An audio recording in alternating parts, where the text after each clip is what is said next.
Hello viewers, I'm your host Uzma Jafri with another episode of South Asia Focus. Let's begin the show. Australia hosted the 4th Foreign Ministers Summit of the Quad grouping. In a thinly veiled reference to China, the members committed to further deepen their ties in order to rise against the challenge posed to global world order by any country. They held extensive discussions on free Indo-Pacific, challenges faced by the countries due to pandemic and the goals to be achieved vis-a-vis climate change. Australia hosted the 4th Foreign Ministers Summit and a delayed in-person meet after the previous two were held virtually owing to the pandemic curbs by all countries. Climate change, COVID-19 and China's coercion in the Indo-Pacific were on the top of the agenda. The discussions were also held into an escalating crisis between the West and Russia over Ukraine. All four member states pledged to deepen cooperation to ensure the Indo-Pacific region was free from coercion, a thinly veiled swipe at China's growing economic and military expansion. Indian Foreign Minister Subramaniam Jaishankar emphasized putting more effort to ensure the territorial integrity of the countries and freedom of navigation in the region. He also asked member countries to work more cohesively to ensure a rules-based global order. Other ministers too reiterated their commitment towards a free Indo-Pacific. Maris Payne, the Australian Foreign Minister, said Quad was working with an aim to achieve prosperity for people by making countries independent in their choices. I think our purpose is clear. It's to act to support an open, inclusive and resilient Indo-Pacific region. A region where sovereign states can, as I said, exercise their own strategic choices, free from coercion, so that their people are able to pursue prosperity. Despite being outside the group's scope, an escalating crisis between the West and Russia over Ukraine was also a top agenda item. US Secretary of State Antony Blinken cast Moscow's build-up as a challenge to the international rules-based order, which he said the Quad would work to preserve. Russia's ongoing threat to Ukraine and the support some countries have expressed for Moscow's dangerous actions is just the latest example of how these rules are being challenged, and it underscores why we have to stand together to defend them. The ties between US and Russia have touched a new low since Russia has been allegedly making moves to invade Ukraine. The United States has been raising the issue on every platform. The US-Chinese ties are also at their lowest point in decades as the world's top two economies disagree on issues ranging from Hong Kong and Taiwan to the South China Sea and China's treatment of ethnic Muslims. China has previously denounced the Quad as a Cold War construct and a clique targeting other countries. However, this hasn't deterred the grouping from going ahead with the issues in hand, and challenging China's belligerent attitude has been one on the top.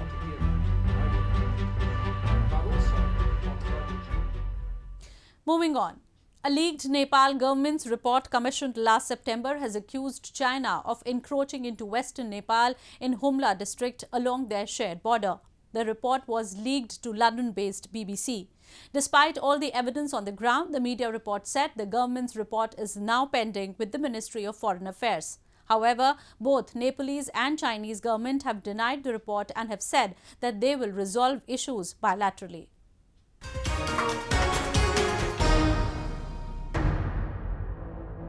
This leaked official report of Nepal government to BBC has opened a can of worms. It is not just asking several questions from Deobal-led government, but is clearly alleging Beijing of encroaching the territory of one more sovereign country. As per the leaked information, the Nepal government never made the contents of the report public, even though the Home Ministry had asked the Foreign Ministry to take up the issue with China on the basis of the report's findings. Nepal had formed a committee after alleged Chinese encroachment in Western Humla district last year. The committee was formed to study the dispute over the Nepal-China border. The team studied border pillars, especially in the Limi Valley, and initial findings confirmed that there were some serious border issues between the two countries. As per what is available in public domain now, the Home Ministry, after the findings were presented in September last year, had asked the Foreign Ministry to take up the issue with Chinese officials, but that also never happened. Foreign Ministry of Nepal, however, has said that people should not be jumping the gun and drawing conclusion based on the report, and assured the government would clear the air around the subject soon. चीनसँगको सीमा विवादको सम्बन्धमा जुन जिज्ञासा तपाईले राख्नु भएको छ, yes सम्बन्धमा हामीले रिपोर्टहरुको आधारमा होइन, वास्तविकताको आधारमा उपयुक्त समयमा यसको वास्तविकतालाई राम्रोसँगले अध्ययन गरेर सरकारले आधिकारिक धारणा सार्वजनिक गर्छ र हाम्रो सीमा चाहे भारतसँग होस् चाहे चीनसँग होस्, सीमामा कुनै समस्याहरू छन् भने ती समस्याहरूलाई हामी कूटनैतिक ढङ्गले समाधान गर्छौं र यी समस्याहरू आउनुहुन्न र आउन नदिनका निमित्त सरकार सदैव प्रयत्नशील रहन्छ। The issue has also triggered a political war in the country, with opposition getting more ammunition to target Deoba government that has already been on the back foot owing to what has been termed by opposition as mismanagement of the pandemic. Dal Rawal, Karnali Province Assembly representative of Nepal's opposition, Communist Party of Nepal Unified Marxist-Leninists from Humla district, demanded federal government to publicize the report on the border issue with China at the earliest.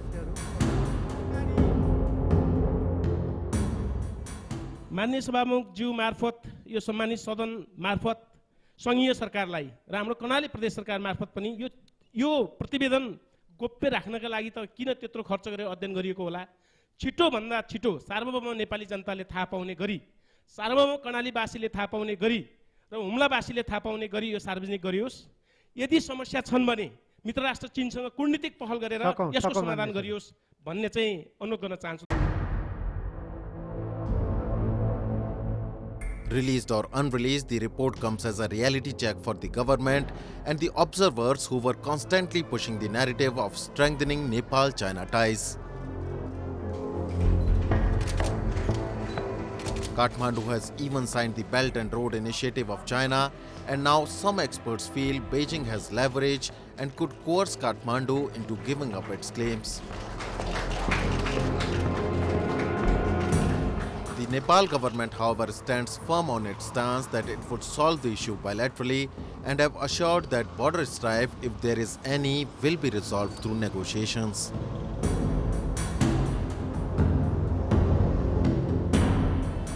Time now for Asia This Week, the stories from across the continent.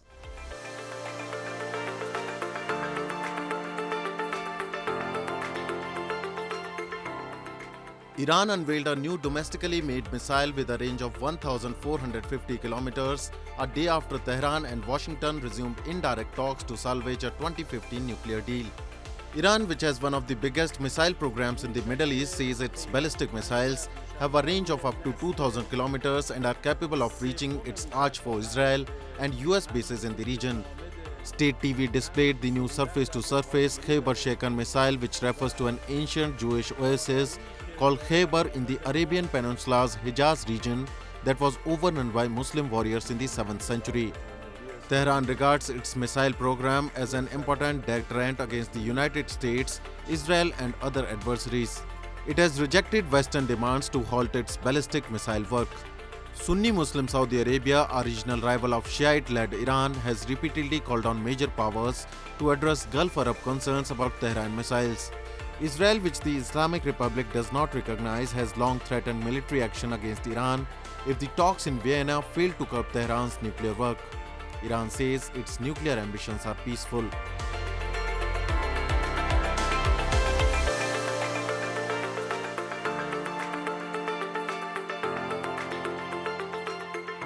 Israel announced it was setting up a national inquiry after a newspaper reported illicit use by police of powerful spyware against confidants of former Prime Minister Benjamin Netanyahu and other public figures.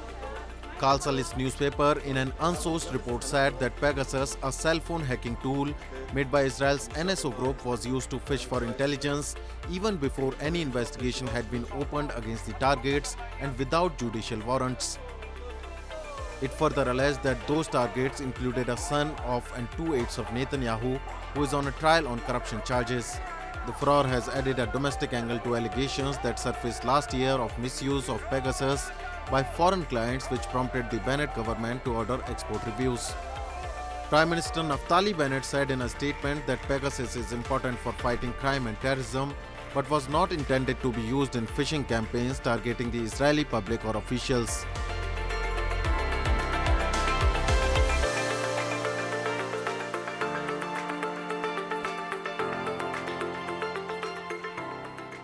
With an aim to popularize electric bikes, the Tokyo Metropolitan Government is holding a demonstration experiment of E-Ride Tokyo. EV bikes are electronic bikes that are very quiet and do not emit fume. Tokyo Metropolitan Government is promoting Zero Emission Project. It aims to decrease CO2 emission to zero by 2050. To realize it, EV bikes plays important role. EV bike users use a special application on their phones to find a battery replacement box. The map shows the battery replacement boxes. It also has navigation functions. The rider reads the QR code on the replacement box, opens the door, replaces it with a newly charged battery and stores the discharged battery in a box to recharge it. E-Bike Tokyo demonstration experiments include convenience stores and gas station companies. Convenience stores are located in downtown and residential areas so that people find it easy to replace battery.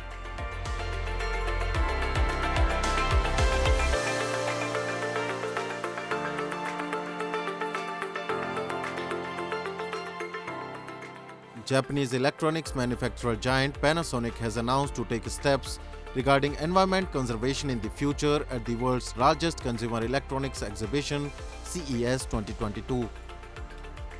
During the coronavirus pandemic, Panasonic introduced its latest products via video and online conferencing instead of displaying them physically.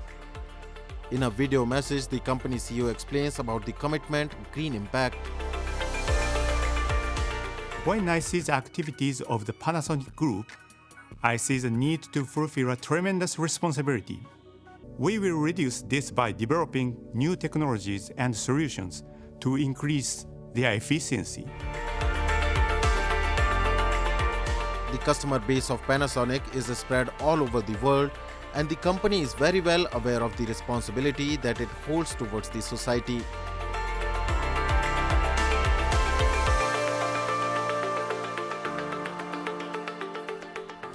Moving on. In Indian subcontinent, there is a sense of pride associated with the region's rich cultural history. Various festivals are celebrated here, cutting across the barriers of geography, a symbol of cultural identity for the people seeking wisdom and knowledge in the region. Saraswati Puja was celebrated recently in India and neighbouring countries with full dedication and devotion. Take a look.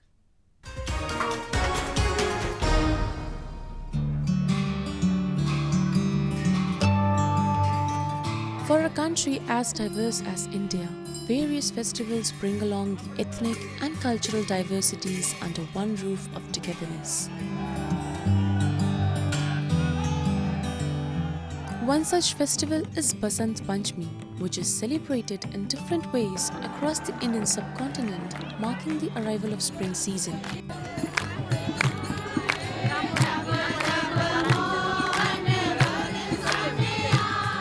Also known as Saraswati Puja, the day is dedicated to the goddess of knowledge, Saraswati. With slightly different traditions, worshippers seek blessings from the goddess, who symbolizes creative energy. It's very encouraging, especially for the children. Saraswati Puja is like Bengalis' Valentine Day. So these youngsters, be it a girl or be it a boy, they're enjoying this puja. That is the most encouraging aspect of this. Actually बहुत दिन बाद हम लोग बाहर निकली हूँ तो हम जो एक साथ आई हूँ तो मज़ा करेंगे, बहुत घूमेंगे यहाँ. The color yellow has a great significance in the celebration of Basant Panchami, as it marks the harvest time of mustard crop that has yellow blooms. Yellow attire is therefore worn by the followers, and traditional feast is prepared for the festival, wherein the dishes are usually yellow and saffron in color. While in states like Punjab and Haryana, the occasion brought along hordes of kites flying, whereas in some states like Uttar Pradesh, devotees took to holy dips at the banks of Sangam, which is the confluence of river Ganges, Yamuna and mythical Saraswati. आज बसंत पंचमी है, माँ सरस्वती देवी की माँ सरस्वती देवी का पूजन किया जाता है और इस उपलक्ष्य में यहाँ पे जो तीर्थराज प्रयाग में जो महत्वपूर्ण स्नान है उनमें से तीसरा सबसे महत्वपूर्ण स्नान है बसंत पंचमी का पर्व.